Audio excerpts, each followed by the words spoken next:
डरते तो वो लोग हैं जो अपनी छवि के लिए मरते हैं। मैं तो हिंदुस्तान की छवि के लिए मरता हूँ और मैं इसलिए किसी से भी नहीं डरता।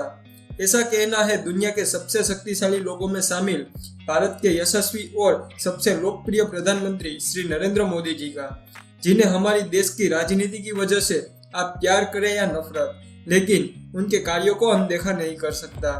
दोस्तों, वैसे तो मोदी जी का जीवन बहुत ही साधारण तरीके से शुरू हुआ है, मगर अपनी देशभक्ति, अपने जज्बे और अपनी मेहनत के दम पर उन्होंने ऐसी सफलताओं की ऊंचाई प्राप्त की है जिसे कोई सोच भी नहीं सकता था। अपनी छोटी उम्र में जब दूसरे बच्चे खेलकूद करते थे, तब मोदी जी ने घर की आर्थिक परिस्थितियों को देखकर अपने पिता की चाय की दुकान में चाय बेचना शुरू किया और ट्रेन के डिब्बे में जा जाकर चाय बेची। लेकिन दोस्तों, आपके अंदर अपने देश के लिए कुछ कर जाने की इच्छा होना तो कोई भी लक्ष्य कठिन नहीं रह जाता। कौन कहता है कि आसमान में सुराख नहीं हो सकता? अरे, एक पत्थर तो तबीयत से उछालो यारो।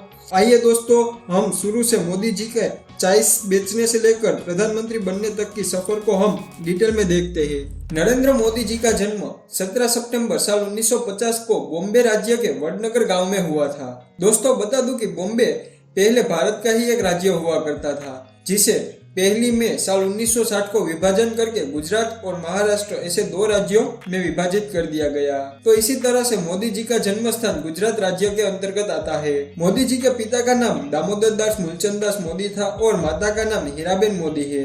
मोदी जी के जन्म के समय वो बहुत गरीब थे और वो एक छोटे से एक कच्चे मकान में रहते थे। नरेंद्र मोदी अपने माता पिता के कुल 6 संतानों में से तीसरे संतान थे। मोदी के पिता रेलवे स्टेशन पर चाय की छोटी सी दुकान चलाते थे, जिसमें मोदी जी भी हाथ बटाया करते थे और रेल के समय डिब्बे में जा जाकर चाय बेचते थे। नरेंद्र मोदी जी ने अपने स्कूल की पढ़ाई वडनगर में ही की थी। सिर्फ 13 साल की छोटी सी उम्र में उनकी सगाई जसोदाबेन चमनलाल के साथ कर दी गई और फिर 17 साल की उम्र में उनकी शादी हो गई। फाइनेंशियल एक्सप्रेस की कुछ खबरों के अनुसार नरेंद्र और जसोदा कुछ साल साथ रहकर बिताए, लेकिन कुछ सालों के बाद नरेंद्र मोदी की इच्छा से वो दोनों एक दूसरे से अजनबी हो गए। नरेंद्र मोदी जी का कहना है कि शादीशुदा व्यक्ति के मुकाबले अविवाहित व्यक्ति भ्रष्टाचार के सामने ज्यादा ताकत से लड़ सकता है, क्योंकि अविवाहित व्यक्ति को अपनी पत्नी और बाल बच्चों की कोई फिक्र नहीं होती। बचपन से ही मोदी जी में राजनीति कूट कूट कर भरी थी। साल 1962 में जब भारत चीन युद्ध हुआ था, उस समय मोदी रेलवे स्टेशन पर जवानों से भरी ट्रेनों में उनके लिए खाना और चाय लेकर जाते थे। फिर साल 1965 में भारत पाकिस्तान युद्ध में भी मोदी जी ने जवानों की खूब सेवा की थी। साल 1971 में वो आरएसएस के प्रचारक बन गए और वो अपना पूरा समय आरएसएस को देने लगे। प्रचारक होने की वजह से मोदी जी ने गुजरात की अलग अलग जगहों पर जाकर लोगों की परेशानियों को बहुत ही करीबी से सुना और फिर भारतीय जनता पार्टी का आधार निभाने में इम्पोर्टेंट रोल निभाया।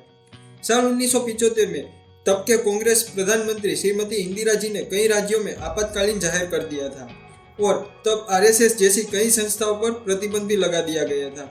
फिर भी मोदी जी चोरी छुपे देश की सेवा दिन रात करते रहे और सरकार की गलत नीतियों को जमकर विरोध किया। उस समय मोदी जी ने एक किताब भी लिखी थी जिसका नाम संघर्ष में गुजरात था। उस किताब में उन्होंने गुजरात की राजनीति के बारे में विचार व्यक्त किया थे।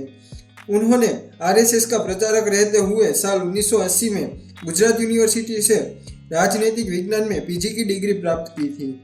आरएसएस में बेहतरीन काम को देखते हुए उन्हें बीजेपी में नियुक्त किया गया, जहां उन्होंने साल 1990 में अडवाणी की अयोध्या रथ यात्रा का भव्य आयोजन किया था, जिससे भाजपा के सीनियर लीडर काफी प्रभावित हुए।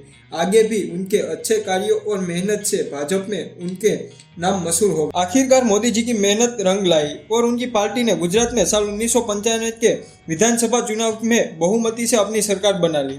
लेकिन मोदी से कहा सुने होने के बाद शंकर सिंह वाघेला ने रिजाइन दे दिया।